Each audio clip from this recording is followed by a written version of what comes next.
Hello and welcome to the podcast. This is To Lead is to Learn. In this new podcast, we're going to be exploring leadership theories and practices.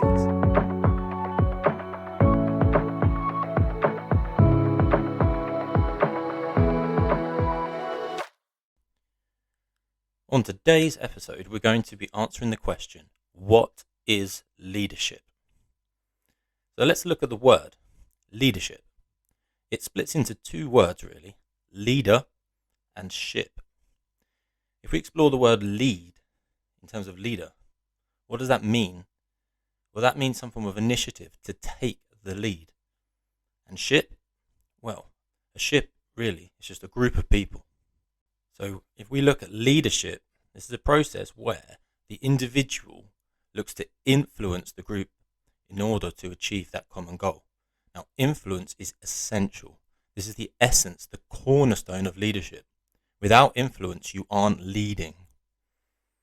Now, management, on the other side, looks at productivity and measures, and you control through limiting options and choices.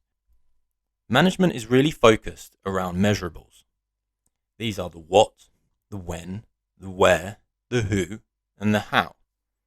These are all about managing efficiency and productivity. That is the key word when it comes to management. Productivity is measurable. So let's look at leadership. How does this differ? Within leadership, we have a common goal. There must be a shared purpose. This is a process. There's a two-way street here, and it's always ongoing. It can be worked on, and it can be improved. Now, this is focused around a different type of question. This is not the what, when, where, who, or how. Within leadership, we are answering the why. We are providing the why to the group, the shared purpose that they buy into. Now, this helps to build motivation, and it looks at the intrinsic motivation of our workforce. We're not externally motivating them with rewards, with goals. What we're doing is we're providing a why. Why do they come to work? Why are they doing what they're doing? The why is key. Now, this speaks to the inner values of our employees. If they're not aligned, then you lose motivation.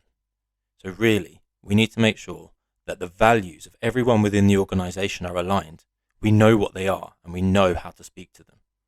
Now, this can come into recruitment, come into retention, and this can come into our staff training. How are we making sure that everyone has bought into the same values and therefore have the same why?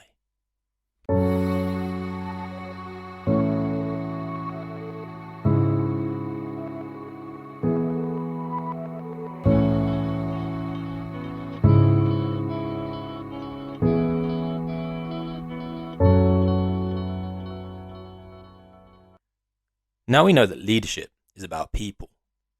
We can look at the specifics. Now, this is about the performance of our teams, our groups, our organizations.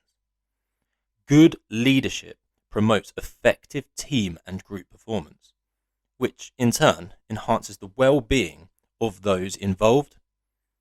Now, bad leadership, and it is out there, bad leadership degrades the quality of life for everyone associated with it. Now, personality, the personality of the leader really predicts the leadership style. Who we are is, in fact, how we lead. And this can be used to select future leaders. So if you are a leader, you can have a look around and you can see the individual characters of those in your team. And you can almost, from that, identify the future leaders. And we can also use it to improve the performance of our leaders. If you know their character, you know how to work on their leadership.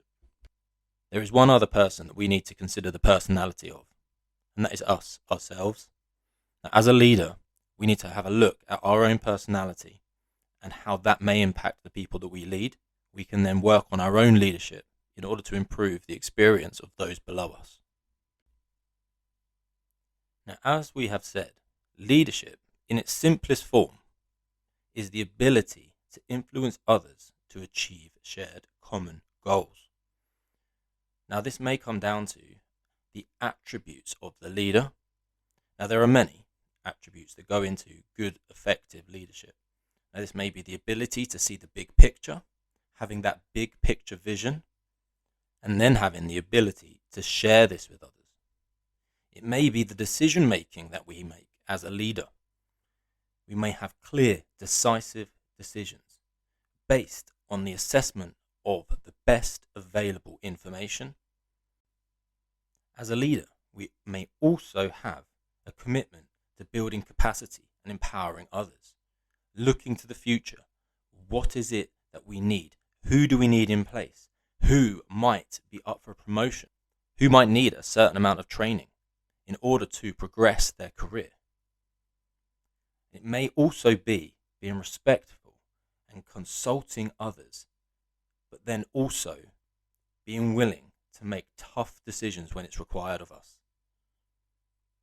Now, the core of leadership is the credibility that we hold. Now, this is usually earned by being transparent with the approaches that we take and by demonstrating ethical approaches to our practice. Now, this includes taking calculated risks when required. This may be speaking out against the status quo, saying that we're not going to continue to do things in a particular way just because we've been doing it this way for a while, when there is a better way to move forward. It might be stepping forward and taking responsibility when things don't go well. It's showing the initiative when it is needed. Now, this requires good strategic thinking. It requires interpersonal communication skills with others and a level of emotional intelligence.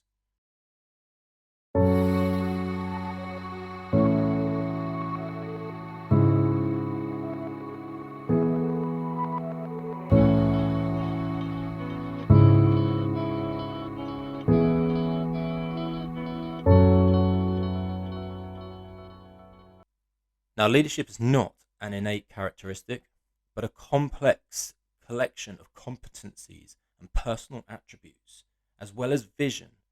And this requires development and education. Now, this is something that we effectively don't do very well. We do not train our leaders. Now, we go through quite a rigorous onboarding program to get someone in at the low levels to make sure that they have the skills that they need. And we regularly train these up in order to do a role. But what we don't do when we promote people is effectively train them to lead others. Now, in order to lead better, we need to make sure that we are learning, continuously learning and looking to grow. We are doing the research and we're finding out what effective leadership looks like. We are finding out the leadership theories that are out there. Now, we also need to make sure that we are exposed to work and issues revolving around leadership and leading others.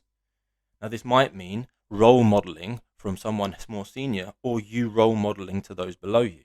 It might mean a level of mentoring. Do you seek out a mentor for yourself?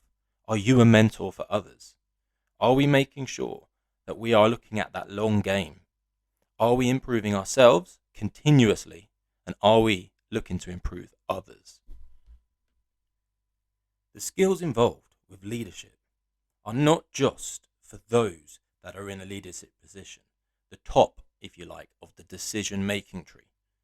Now, this is required lower down within the organization that you're in. Now, this is there to shake the branches, to challenge the status quo, to challenge the way that we are doing things. Only when we rigorously challenge and interrogate the processes in place can we improve the processes and be a market leader.